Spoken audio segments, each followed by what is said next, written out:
2025 ఐపీఎల్‌లో 11 వికెట్లు తీసినటువంటి వనందు అసరంగ. ఆ తర్వాత ఏమొచ్చేసి ఎల్ఎస్జి కొనుగోలు చేసింది ఈ సీజన్‌కి. రూ. 2,00,00,000 కొనుగోలు చేసుకుంది. కానీ ఇప్పుడు తొడ కండరాల యొక్క గాయంతో మనోడు ఇంకా కోలుకోలేదంట. మొన్న టీ20 వరల్డ్ కప్‌లో కూడా దీని కారణంగానే ఆడలేదు. మంచి allrounder, star allrounder. Last time 11 వికెట్లు తీశాడు.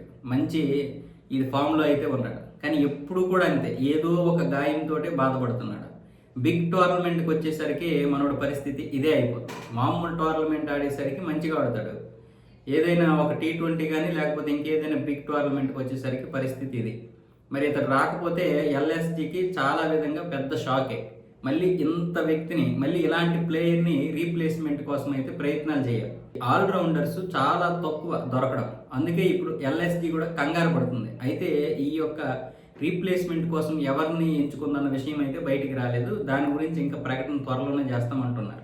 28వ తారీఖు నుంచే ఐపీఎల్ అయితే స్టార్ట్ అవుతుంది. ఇప్పటికే అన్ని జట్లు కూడా ప్రాక్టీస్ మొదలు పెట్టేశాయి.